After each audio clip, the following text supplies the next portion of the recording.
The kittens haven't scratched much so far, but the U.S. government and others are warning organizations to be alert to the likelihood of Iranian cyberattacks in retaliation for the combat death by U.S. missile of Quds Force commander Soleimani.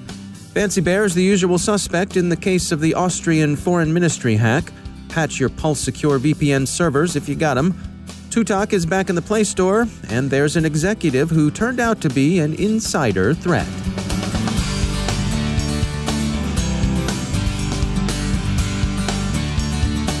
And now, a word from our sponsor, ExtraHop, delivering cloud-native network detection and response for the hybrid enterprise.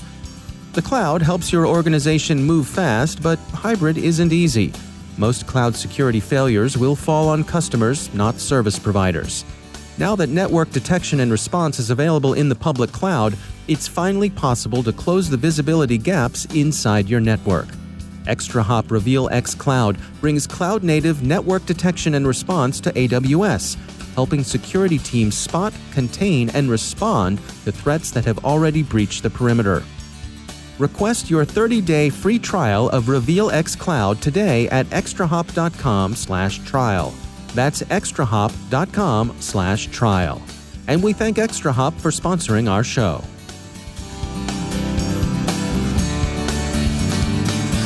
Funding for this CyberWire podcast is made possible in part by McAfee. Security fueled by insight. Intelligence lets you respond to your environment. Insights empower you to change it. Identify with machine learning. Defend and correct with deep learning. Anticipate with artificial intelligence. McAfee, the device-to-cloud cybersecurity company. Go to mcafee.com/insights. From the CyberWire studios at Data Tribe, I'm Dave Bittner with your CyberWire summary for Tuesday, January 7th, 2020. So far, no Iranian cyber operations more serious than the defacement of the Federal Depository Library program have come to public knowledge. As the New York Times points out, that action amounted to picking some pretty low-hanging fruit, more target of opportunity than high-value target, more nuisance fire than fire for serious effect. The group that claimed responsibility calls itself the Iran Cybersecurity Group Hackers, but even people disposed to look for the hand of Tehran aren't concluding that this crew is actually working for Iran. They're at least as likely to amount to nothing more than sympathetic hacktivists. It's certainly possible for an organization to play well below its usual game, either deliberately as a way of preserving deniability or inadvertently, just because they came out flat. But the U.S. government continues to warn that Iran's cyber capabilities are far from negligible and to assess the risk of Iranian cyber attack as high. The Chertoff Group outlines the likeliest forms Iranian cyber attacks might take. These include destructive wiperware, ransomware, distributed denial of service, supply chain attacks, and actions against operational technology. CISA, the U.S. Department of Homeland Security's Cybersecurity and Infrastructure Security Agency, has released a terse warning not to underestimate Tehran's capabilities. In a follow-up to its director's tweeted advice to take a look at what Iran's cyber operators have attempted and accomplished in cyberspace during recent years, CISA singles out 4 incidents as particularly worthy of study as sources of lessons learned. They are, in chronological order, first, distributed denial of service actions against the U.S. financial sector from late 2011 through mid-2013. Second, unauthorized access to control systems at the Bowman Street Dam in Rye, New York, in August and September of 2013, a curious incident we've had occasion to mention before. Third, a whack at the Sands Las Vegas Corporation in February 2014, during which customer data were stolen and other information was wiped. Why the Sands? Well, owner Sheldon Adelson had made some bellicose public remarks about what might be done to restrain Iran's nuclear ambitions. And as Casino.org reminds us this week, Tehran took exception. And fourth, a long-running operation by the Mabna Institute, Tehran's favorite cyber contractor, from 2013 through 2017, during which academic data, intellectual property, and credentials were stolen for the benefit of the Islamic Revolutionary Guard Corps. According to the U.S. Department of Justice, this effort affected 144 U.S. universities, 176 universities across 21 foreign countries, 47 domestic and foreign private sector companies, the U.S. Department of Labor, the Federal Energy Regulatory Commission, the state of Hawaii, the state of Indiana, the United Nations, and the United Nations Children's Fund. All of these represent capabilities Iran demonstrably has. CISA recommends 5 steps every enterprise should take to harden its cyber defense posture: disable all unnecessary ports and protocols, step up monitoring of network and email traffic, review network signatures and indicators for focused operations activities, monitor for new phishing themes and adjust email rules accordingly, and follow best practices of restricting attachments via email or other mechanisms. Patch externally facing equipment, focusing attention first on critical and high vulnerabilities that allow for remote code execution or denial of service on externally facing equipment. Keep track of PowerShell usage and limit it to those users who actually need it. And finally, ensure the backups are current and stored in an accessible location that's air-gapped from the enterprise network. Cyberscoop reports that the Multi-State Information Sharing and Analysis Center, that's the MSISAC, has also quietly warned its members to beware of Iranian cyberattacks. And New York State's Department of Financial Services has also advised the banks and other institutions it regulates that they may well receive the attentions of Iranian hackers. So the warnings are out. Whether you're a mobile API provider or an app developer, you know that cybercriminals are increasingly targeting mobile APIs. Tom Tovar is CEO at mobile integration as a service company AppDome, and he offers helpful insights on mobile app API security. As we evolve and as our expectations grow with the technologies around us, there's more and more appetite and more demand for mobile APIs to provide the data and the services that mobile apps need to consume to give us all that great stuff. Can you give us an example or two of how in our day-to-day we'd be interacting with these things? Yeah, every time we use a mobile app, the app has to do a number of things in order to give us that content. It has to access our location. And some of that it can get from the device itself, but then it has to provide recommendations based on our location or answers to the questions that we ask based on our location, and that those answers and those recommendations often come from external sources, which are driven by APIs. So what are the security implications that we run into then because of these interactions?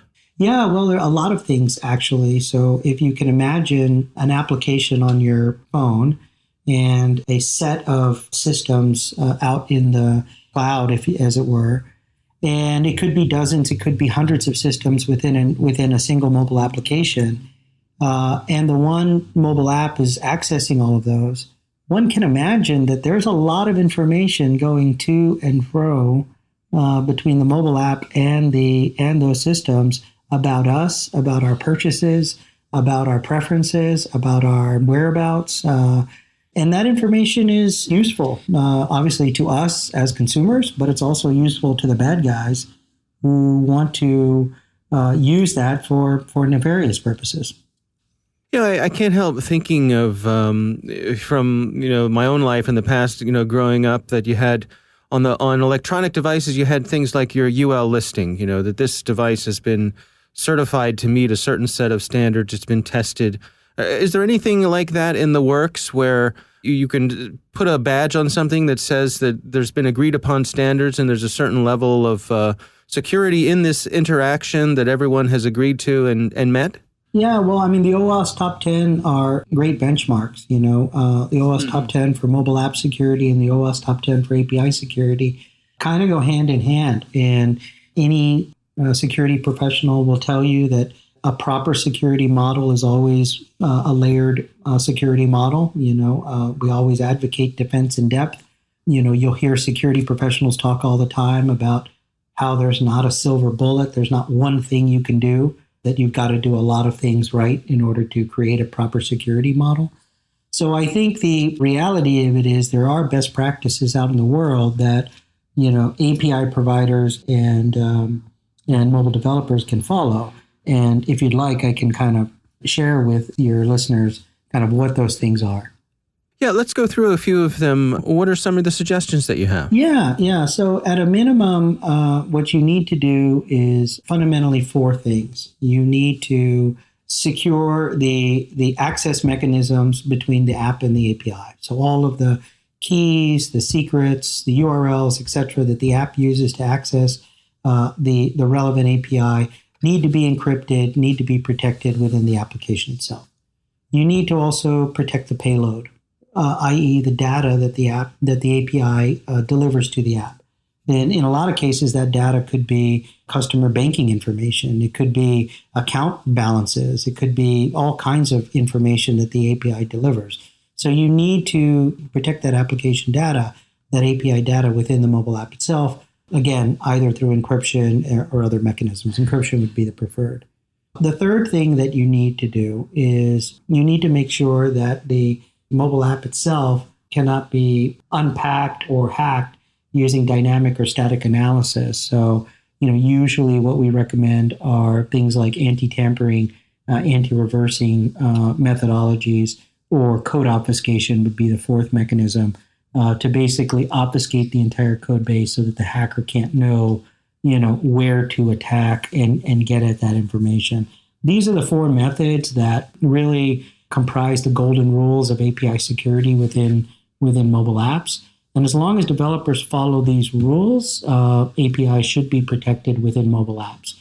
There's still a ton of work that needs to go on within the API back end itself, i.e. within the cloud. And for that, we would point all API providers to the OWASP Top 10 for API security. That's Tom Tovar from AppDome. More observers are willing to speculate that the recent cyber espionage incident at Austria's Foreign Ministry is the work of Russia. We should caution that the evidence for this is circumstantial, almost to the point of being a matter of a priori probability, along the lines of who else is likely to be stirring up trouble in Central European ministries.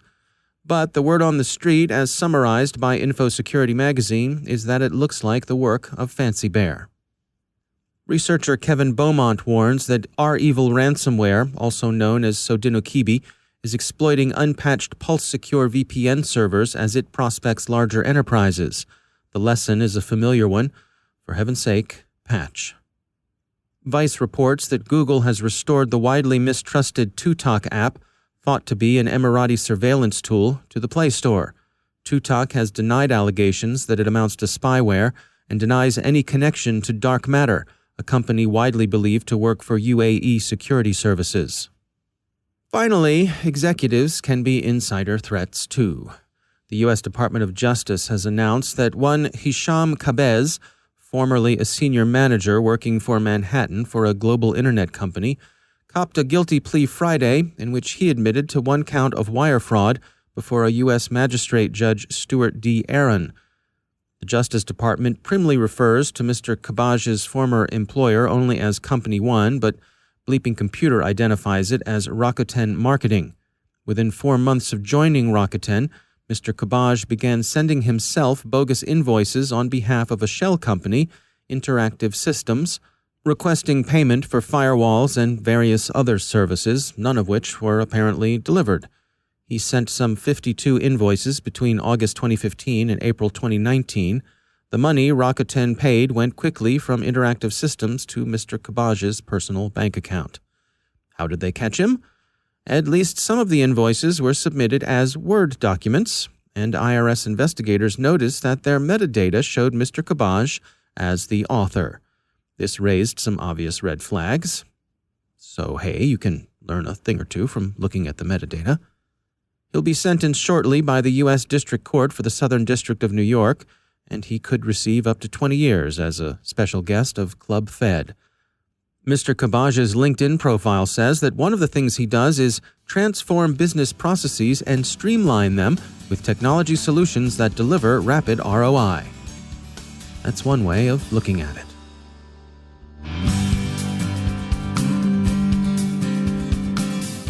And now a word from our sponsor, Black Cloak.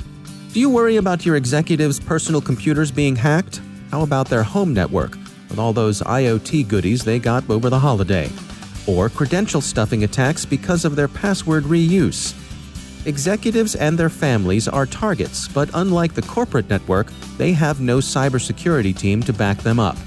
Instead of hacking the company with millions of dollars worth of cyber controls, hackers have turned their attention to the executive's home network and devices which have little to no protection. Black Cloak closes this gap in your company's protection. With their unique solution, the cybersecurity professionals of Black Cloak are able to deploy their specialized controls that protect your executives and their families from hacking, financial loss, and privacy exposure. Mitigate these risks that could lead to a corporate data breach or reputational loss. Protect your company by protecting your executives. To learn more and partner with Black Cloak, visit blackcloak.io. That's blackcloak.io. And we thank Black Cloak for sponsoring our show.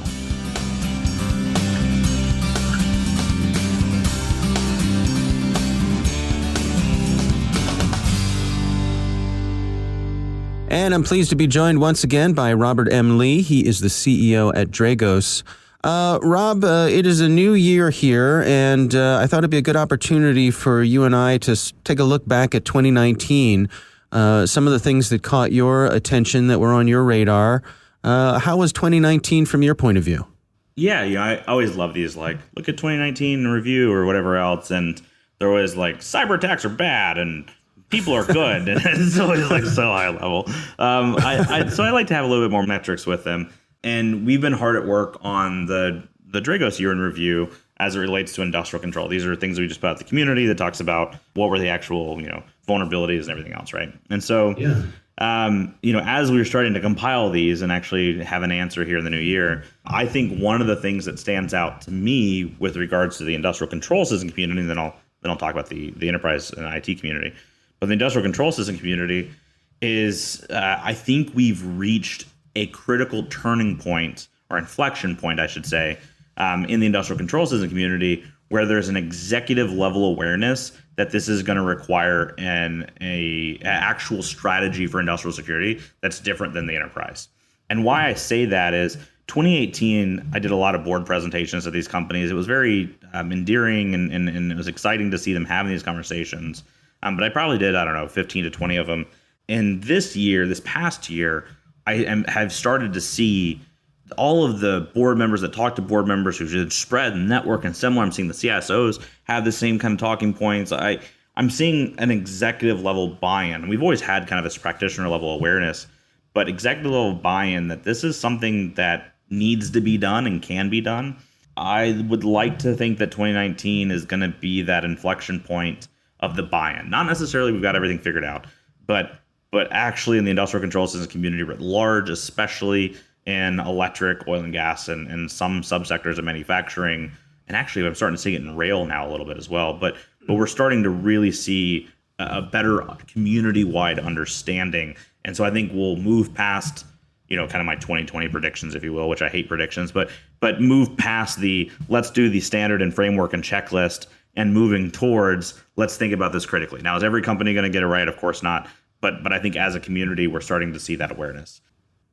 Now, personally for you at Dragos, 2019 was certainly a year of a lot of growth for you, which, can we look at that as being that there's a lot of demand out there for the types of work that you all are doing from Dragos and other companies in the space? Yeah, and so this is where, my day-to-day, I'm such a hyper-competitive person, and if you were in my staff meetings, you would hear me be like, cool, what are we doing against them, and how do we do this? And I'm truly hyper-competitive. But if I step back for a second, I'm just so damn proud of the fact that there's multiple ICS security vendors. There's multiple vendors going through massive growth.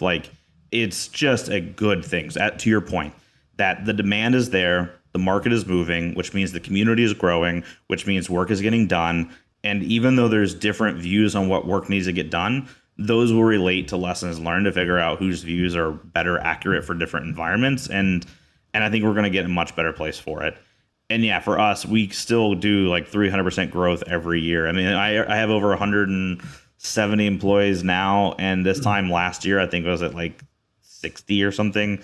It's just every year is this massive growth. I'm excited. I don't know. I've always been kind of an optimist. There's plenty of things that scare me or make me upset. And I think some people have listened to me before go, you have all this optimism, but look at all these bad things. No. The reason I say this, though, is I've always been intimately aware of the bad things, but I'm seeing the good things. And that's something to get excited about. It's not my underappreciation for how terrible some of these things are, including threats that could literally kill people, but it's my appreciation that our community is just amazing, and it's growing, and it's good for everybody. Yeah. All right. Well, a good look back, and Happy New Year to you. Robert M. Lee, thanks for joining us.